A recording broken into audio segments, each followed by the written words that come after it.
Shalom, shalom peuple de Dieu. J'ai dit ce matin que Dieu vous bénisse et vous donne la paix et la joie. Je voudrais que nous prions. Seigneur Dieu Tout-Puissant, notre Dieu, notre Père, nous te bénissons pour ce matin que tu nous as donné. Sois béni, sois glorifié, Papa de gloire, Papa de bonté. Tu es le Dieu qui nous donne la force et du courage. En cette journée, Seigneur, nous voulons que tu fasses encore davantage à nous, au nom puissant de Jésus-Christ de Nazareth. Bien-aimés dans le Seigneur, une fois de plus, je viens auprès de vous, de la part de notre Seigneur, Jésus-Christ de Nazareth. Je voudrais que cette semaine, que nous puissions parler d'un thème qui nous sera donné durant cette semaine, qui est le temps de la différence. Et nous aurons comme référence biblique Malachie 3, 16 à 18, Sophonie 14, 14 à 20, Jean 5, 5 à 15.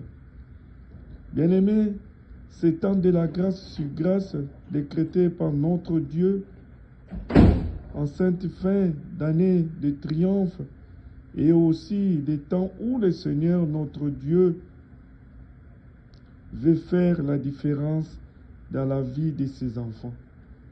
Bien-aimés, nous avons connu des choses, des problèmes, des situations difficiles au début de l'année, au milieu, et nous voici vers la fin. Je voudrais dire à quelqu'un que Dieu est là pour toi. Et Dieu veut faire du plaisir en toi, en cette fin d'année. Comme cette année est une année de triomphe, et Dieu veut te faire triompher de tout ce qui t'empêchait de réussir cette année.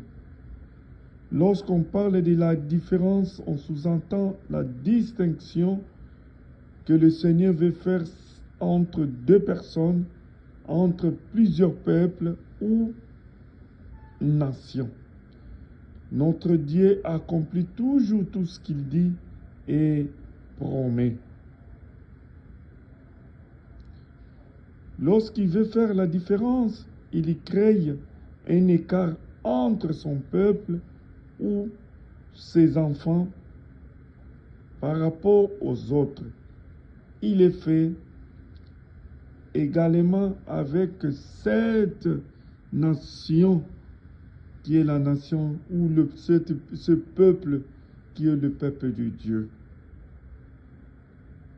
ou qui est son sillon, car il a cherché partout dans le monde où fouler ses pieds, mais il n'a vu que son peuple qui est toi et ses enfants.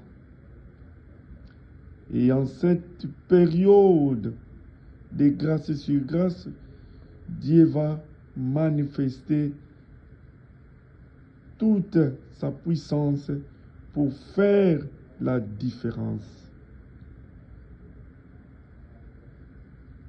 Ainsi, dans Malachie 3, 16 à 18, la Bible parle du peuple affranchi par le Seigneur qui murmurait après avoir fait un constat que le méchant prospérait plus que ceux qui craignaient l'Éternel. Et je sais, toi aussi, tu te poses des questions. Comment moi je sers le Seigneur? Comment je continue toujours à servir Dieu, mais je ne suis pas dans la prospérité?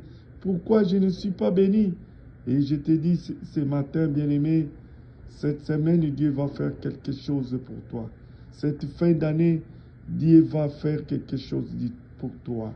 Tu vas prospérer et tu auras l'abondance, car notre Dieu, il ne ment pas. Il sait que tu es en train de regretter, tu es en train de voir les méchants réussir et toi tu ne réussis pas. Mais sache-le, la main de l'Éternel n'est pas longue pour te bénir, mais elle est courte. Que Dieu vous bénisse. Bon début de la semaine et bonne journée à tous.